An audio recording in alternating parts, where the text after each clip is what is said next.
Ang dinadala ni ETJ ay anak ko. Gago, anak ko yan sa katandaan. Ito ang kuripot kong asawa at ang manyakis kong biyenan. Para sa isang yusaw na taga-probinsya na mahigit 50 anyos, nagpapatayan sila. Ninanakaw ang asawa ko ang maternity benefit ko para bilhan siyang singsing na may brilyante. Ginastos ng biyenan ko ang lahat ng ipon niya para suportahan siya. At ako, bagong panganak pa lang, gusto ko lang na ang pamilyang ito, hayop, ay magbayad ng pinakamabigat na presyo. Ang lahat ng kabaliwan na ito. Nagsimula ng araw na pumasok ang biyenan ko nang hindi ko makatok at nakatitig sa akin habang nagpapasuso.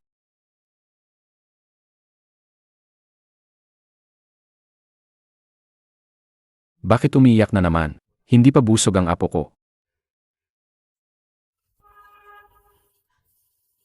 Pa, bakit hindi ka kumakatok bago pumasok? Pamilya tayo, bakit pa kakatok? Bakit balot na balot ka? Baka mainitan si Duo-Duo. Titingnan ko kung busog na siya.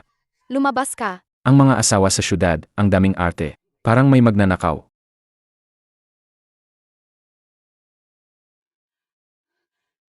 Ziwan, kausapin mo ang tatay mo. Nagpapasuso ako. Hindi man lang siya kumakatok. Ano na naman ang pinag-inarte mo? Naku, ang lolo, titingnan lang ang apo niya. Tratuhin pa akong manyakis. Hindi ka ba matanda na ang tatay ko. Siya ang nagpalaki sa akin. Ano masama kung titingnan niya ang bata? Nagbabantay ba yan ang bata? Saan nakatingin ang mga mata niya? Manahimik ka.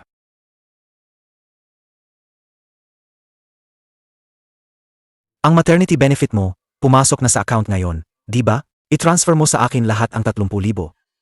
Pera yan para sa diapers ni Duo-Duo. Hindi mo nababayaran ang 4,000 sa utang sa bahay? Hindi mo nababayaran ang pamasahe? Ipon ko yan. Ikaw na bagong panganak, anong gagastusin mo sa bahay araw-araw? Aray, ito siguro ang asawa ni Ziwan na taga-syudad, no? ETJ, sa wakas dumating ka na. Ito si Gyakyulan, ang gold medal yusaw na inimbita ni Heziwan. Mula sa probinsya. Aray, ang likod ko. Ang hirap sumakayng sasakyan. Manman, di ba? Masakit ang likod ko. Ikaw na lang ang maglaban mo lampin sa palanggana. Madali lang yan. Ako ang bagong panganak. Ikaw ang yusao na binayaran ko para magtrabaho. Ziwan, ang asawa mo, ang init ngulo. Sa probinsya namin, ang mga babae, pagkapanganak, nagtatrabaho na agad sa bukid. Hindi ganyan kaarte. Kababayan ko si ETJ. Parang matanda na rin siya sa akin. Mamatay ka ba sa pagod kung lalabhan mo ang ilang lampin?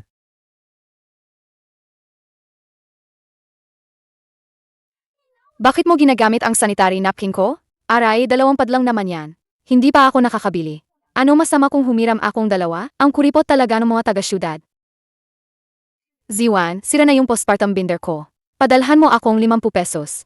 Bibili ako online. Bibili? Para saan pa? Nasa bahay ka lang naman buong araw, kasama ang bata, hindi ka naman lumalabas. Ano masama kung malaki tiyan mo? Sino ba titingin sa'yo? Hindi ba pera yung 50 pesos? 8J, pasensya na sa kakulitan ni Manman. Kunin nyo na lang tong pera para makabili kayo ng bagong dami. Pasensya na po talaga. Inumin mo na, masustansyang sabawang manok yan. Sabawang manok to? Pinakuluan sa butong manok. Ano pa ba tawag diyan kundi sabawang manok? Kung ayaw mo, wag mo. Ano kinakain mo? Ziwan, ininom ko lang yung tirang sabaw. Sabi ni Manman, ninakaw ko raw at papatayin niya ako. Papatayin niya ako. Manman, hindi ka ba titigil?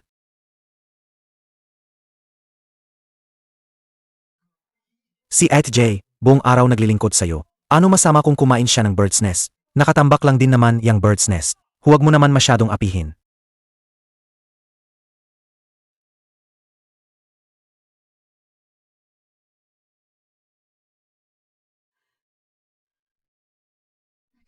Para yan sa education fund ni Duo-Duo.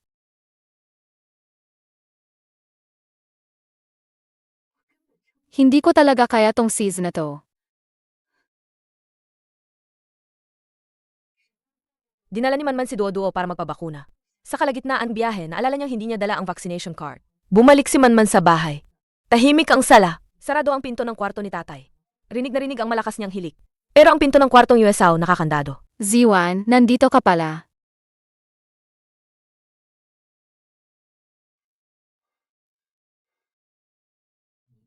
Bakit ka bumalik?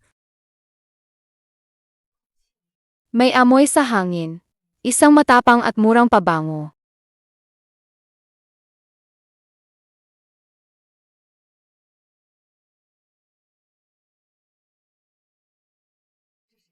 Kanino to? Sayo, bakit mo iniiwan kung saan-saan? Hindi ako nagsusuot ng kulay ube. Naku, humina na ang memorya mo simula ng mga anak ka. Sige na, kunin mo na yan at umalis ka na. Huwag mong abalahin ang pag-injection.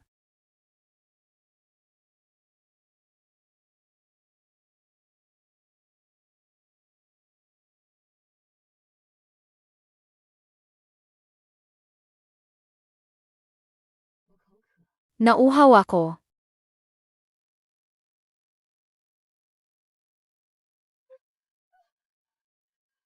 Mamatay ka sana. Gusto mo ba akong mapasot? 8. Bakit ka naglilinis dito? Naglilinis? Naglilinis hanggang sa ilalim mong kama? Petty medyas, nalinis mo?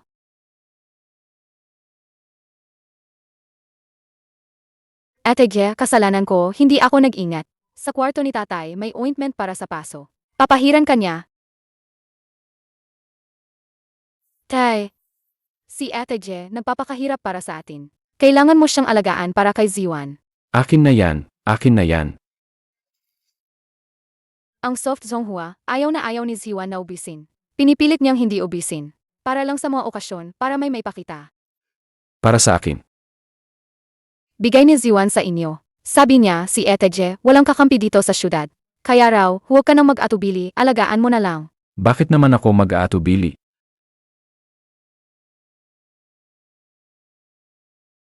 Eteje, masakit daw ang binti ni tatay. Pakiusap, himasin mo naman. Yusaw ako. Hindi tagapaglingkod ng matatandang lalaki. Hindi ba binigyan ka lang ni Ziwan red envelope? Dapat lang na mas marami kang gawin, di ba? Taas pa, masakit din ang singit.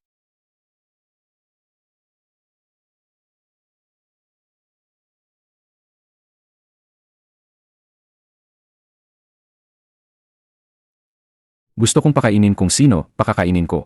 Sinadya ni Manman na ihulog ang chopsticks. Agyuko niya, nakita niya ang nakakagulat na eksena sa ilalim ng mesa. Ang matinding pang-akit ni Ate Je na dalawa ang nilalandi. Si tatay nakatitig kay Eteje. At ninakaw pa niya ang underwear ni Eteje sa balkonahe.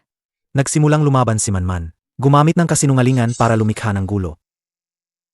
Nang marinig ni Ziwan ang sinabi ni Manman, nag-init ang ulo niya sa sariling ama na kumakain ng karne.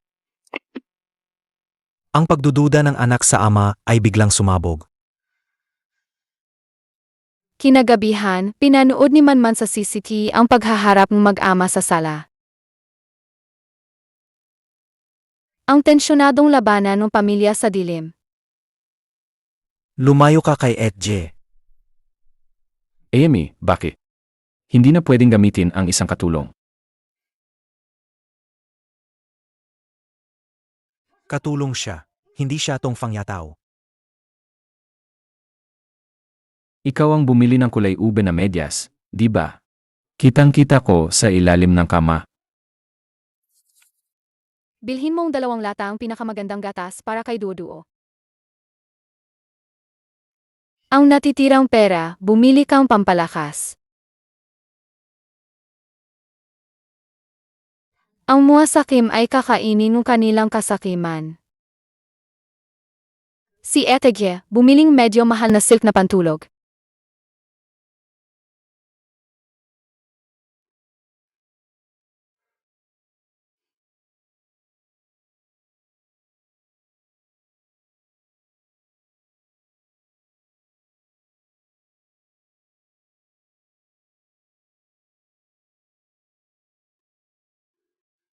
Ate Je, pag-usapan natin ang tungkol sa gatas.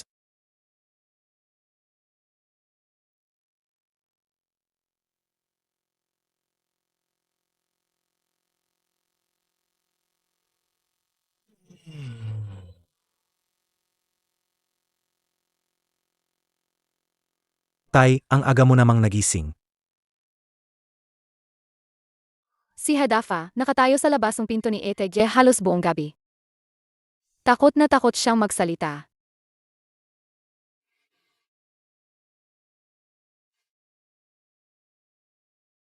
Ang pera para sa gintong kwintas na ibinigay niya, kay Etegye ng palihim kay Manman. Ang mga USAO ngayon, sa Kim.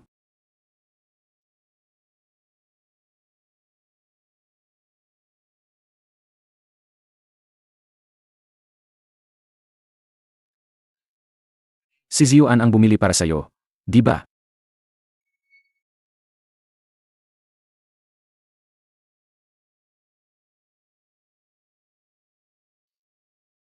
Tay, saan mo inilalagay ang kamay mo? Ginagamit mo ang maternity benefit ni Manman para bumili ng gintong kwintas. Akala mo ba bulag ako? Babaliin ko yan. Wala ka na bang hiya? Nang minamasahe niya ang binti ko kagabi, hindi niya sinabing ikaw ang asawa niya. Ayoko nang mabuhay. Sa edad kong ito, pumunta ako dito sa syudad para kumita ang malinis na pera. Pero ginaganyan niyo lang akong mag-ama. Ate J, huwag kang maniwala sa pinagsasabi ng tatay ko. Umalis ka. 8J. May pension ako. Ang hindi niya kayang ibigay, ibibigay ko. Manman, tingnan mo ang gulong bahay na to. Hindi ba dahil hindi mo ako matanggap? Kumuha kang palangganang mainit na tubig para sa akin. Ang sakit ng talampakan ko, kailangan kong ibabad. Manman, bingi ka ba? Kumuha ka. Hindi mo ba nakikita kung gaano kalaki ang paghihirap ni Ate J?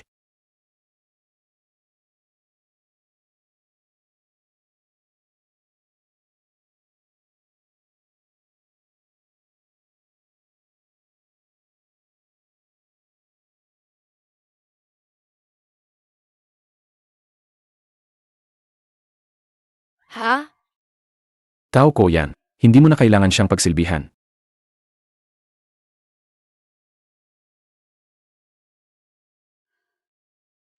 Ang card na to, may 4,800 bawat buwan. Ikaw na ang humawak nito simula ngayon. Bumili ka ng kahit anong gusto mo. Pa, nababaliw ka na ba? Ang perang yan ay para sa pambayad ko sa utang sa bahay. AMA, utang sa bahay. May pera kang pambili ng 800 yuan na panty para sa USAO. Pero wala kang pambayad sa utang sa bahay. Simula ngayon, kung sino ang may hawak ng pera sa bahay na to, siya ang masusunod. Ziwan. Dahil mahal na mahal akong tatay mo. Simula ngayon, ako na ang mas mag-alaga sa bahay na to. Anong ginagawa mo?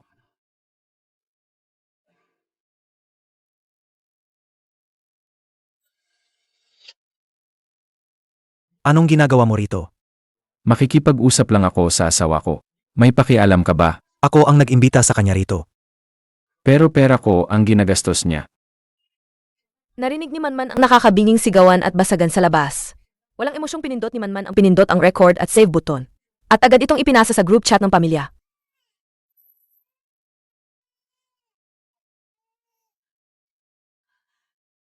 Eto ja. Anong gatas ang pinapainom mo sa bata? Ano ba yung ingay na yan? Kunting hangin lang yan, ah. Normal lang sa bata ang lagnat, hindi mo ba alam yan? Normal lang. Nagkukonvulse na ang bata. Ziwan, bilisan mo, kunin mo ang susi ng kotse. Dadalhin natin si Duduo sa ospital. Gabi na, saan ka makakahanap ng doktor? Saka, wala akong pera sa card ko. Yung 30,000 mo, kakabayad lang ng property fee at insurance. Wala na ni isang kusing ngayon. Ang numerong inyong tinatawagan ay hindi sumasagot. Ang ingay, may trabaho pa ako bukas. Tumahimik ka na nga. Akitap pneumonia. May kasamang matinding malnutrition at gastrointestinal infection. Magbayad na kayo at magpa-IV drip.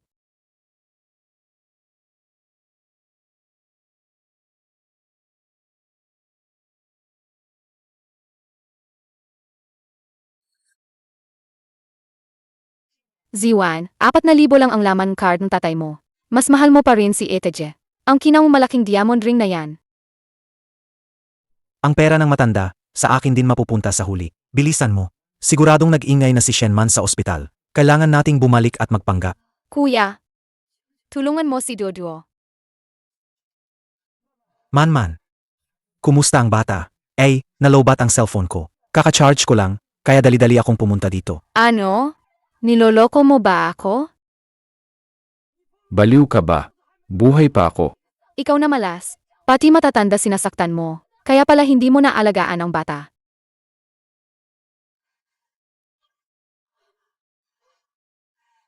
Halikayo, tingnan nyo. Itong yusaw, ginamit ang pambiling gatas ng anak ko para bumiling ginto. Ang asawa ko, binibilhan siyang singsing na diamante sa labas. Ang biyenan ko naman, inaagaw ang matandang ahas na yan sa anak niya. Walang hiya ka. Ang kapal na mukha mo. Sinisira mo ang pangalan ko sa labas.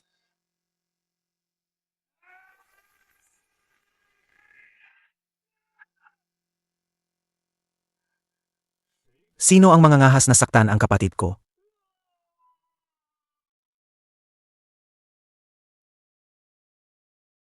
Sino ang mangangahas na saktan ang kapatid ko?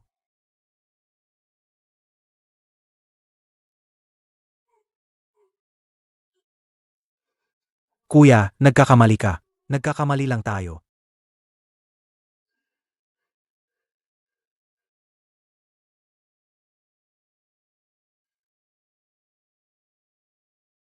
Kapag lumabas kayo ng ospital, babaliin ko ang mga paa nyo.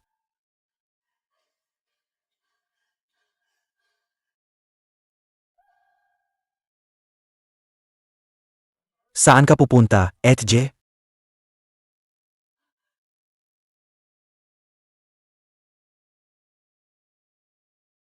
Ito ang utos ng korte para sa pag-freeze ng ari-arian. Ang bahay, sasakyan, at bank account ay frozen na. Hinihingi ni MS Shen na umalis ka ng walang dala.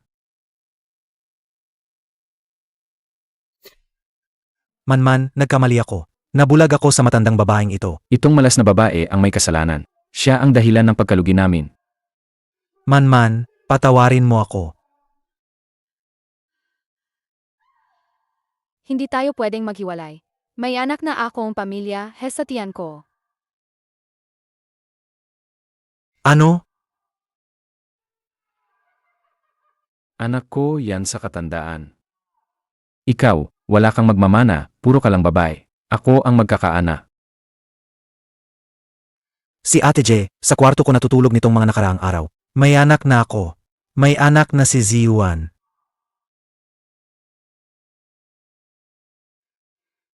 Bilisan nyo, magpa-ultrasound na.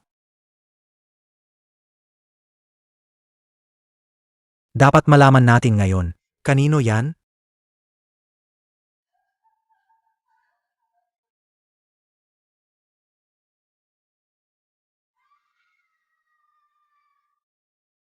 Menopausal na siyang 5 taon. Imposibleng mabuntis. Puro lang lumang likido ang laman ng tiyan niya.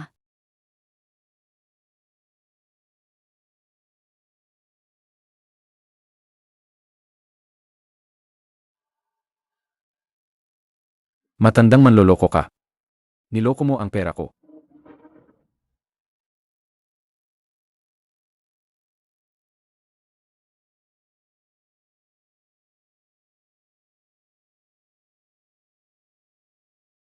Ziwan, permahan mo na. Hindi ko ibibigay sa'yo ang bahay. Buhay yan ng tatay ko.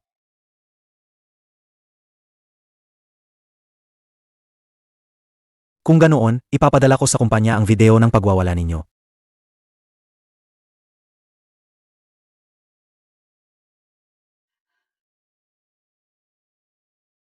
Ibalik mo ang pera ng kapatid ko para sa gatas. Dudo, tara na.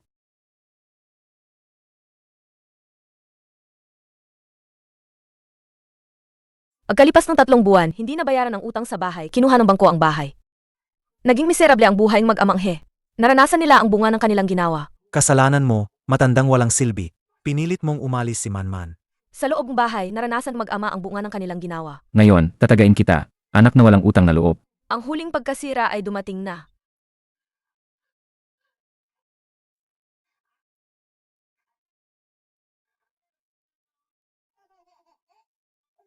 Ang mga taong nabubulok sa putik, hindi na kami maabot pa.